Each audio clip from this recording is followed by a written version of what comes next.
Sangh Parivar ബന്ധമുള്ളവരെ vice chancellor ആക്കുന്നതിനെതിരെ സമസ്ത മുഖപത്രം സുപ്രഭാതം. കാർഷിക സർവകലാശാല വിസിയെ നിയമിച്ചത് ചട്ടങ്ങൾ ലംഘിച്ചെന്നാണ് വിമർശനം. സർക്കാർ പട്ടിക തള്ളി, ഗവർണർ നടത്തുന്ന നിയമനങ്ങൾ ഫെഡറൽ സംവിധാനത്തിന്റെ ആത്മാവിനെ ചോദ്യം ചെയ്ത നടപടിയെന്നും സുപ്രഭാതം കുറ്റപ്പെടുത്തുന്നു. വർഷ ഗിരീഷ് വാർത്തയുടെ വിവരങ്ങൾ ചേർന്നു. വർഷ, ഗുഡ് മോർണിംഗ്.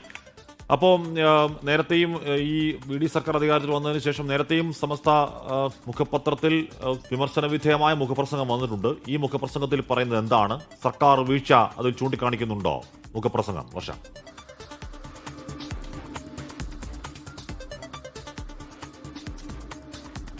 ഹാഷ്മി, മുമ്പ് സമസ്ത മുഖപത്രമായ ഈ സുപ്രഭാതത്തിൽ വന്ന എഡിറ്റോറിയൽ എന്ന് പറയുന്നത് ഈ PMC വിഷയത്തിലും അതേപോലെ തന്നെ സർക്കാരിന്റെ സാമ്പത്തിക ധവളപത്ര പ്രഖ്യാപനത്തിനുമെല്ലാമായിരുന്നു. ഇന്നിപ്പോൾ സമസ്തയുടെ വിമർശനം വന്നിരിക്കുന്നത് ഗവർണർക്കെതിരെയാണ്. അതായത് കാർഷിക സർവകലാശാല വിഷയത്തിൽ ഗവർണർ കാണിക്കുന്ന നിലപാടിനെതിരെയാണ് ഇപ്പോൾ സമസ്ത മുഖപത്രമായ സുപ്രഭാതത്തിന്റെ എഡിറ്റോറിയൽ രംഗത്തെത്തിയിരിക്കുന്നത്. ഇതിൽ പറയുന്ന ഏറ്റവും പ്രധാനപ്പെട്ട കാര്യം, കുറച്ച് വർഷങ്ങളായി ഈ കേരള സർവകലാശാല കാര്യത്തിൽ സംഘപരിവാർ ഇടപെടൽ ഉണ്ടാകുന്നു എന്നുള്ള കാര്യമാണ് ഈ മുഖപത്രത്തിൽ പ്രധാനമായും പറയുന്നത്.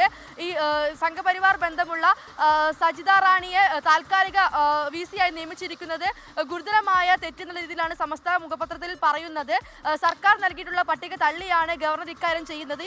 സർക്കാർ പട്ടിക തള്ളി നടത്തുന്ന നിയമനങ്ങൾ ഫെഡറൽ സംവിധാനത്തിന്റെ ആത്മാഭിമാനത്തെ ചോദ്യം ചെയ്യുന്നതാണ് എന്നുള്ളതാണ് ഈ മുഖപത്രത്തിൽ പ്രധാനമായും പറയുന്നത്. കേരളത്തിലെ ഉന്നത വിദ്യാഭ്യാസ രംഗം രാജ്യത്ത് തന്നെ നിലവാരം പുലർത്തുന്നതാണ്. അവിടെ ഇതുപോലുള്ള രാഷ്ട്രീയ കളികൾ നടക്കുമ്പോൾ അത് അതിന്റെ ആ ഒരു പ്രാധാന്യത്തെ ബാധിക്കുമെന്നുള്ള കാര്യമാണ് പ്രധാനമായും പറയുന്നത്. സംസ്ഥാന സർക്കാരിനെ മറികടന്ന് ഏകപക്ഷീയമായ തീരുമാനങ്ങൾ ആവർത്തിക്കപ്പെടുമ്പോൾ അത് സർവകലാശാലയുടെ വിശ്വാസ്യതയെ തന്നെ ബാധിക്കുന്നു എന്നുള്ള കാര്യവും പറയുന്നുണ്ട്.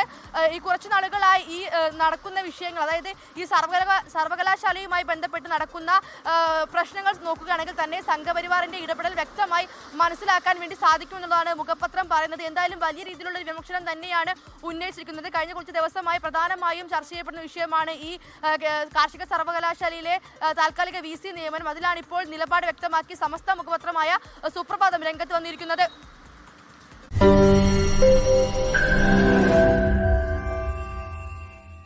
ലോകത്തെവിടെയായാലും ഏത് സമയത്തും 24 വാർത്തകളും ഓഗ്മെന്റഡ് റിയാലിറ്റി പാക്കേജുകളും എക്സ്പ്ലെയിനറുകളും വിശദമായി കാണാൻ ഞങ്ങളുടെ YouTube ചാനൽ നിങ്ങൾക്ക് സബ്സ്ക്രൈബ് ചെയ്യാം.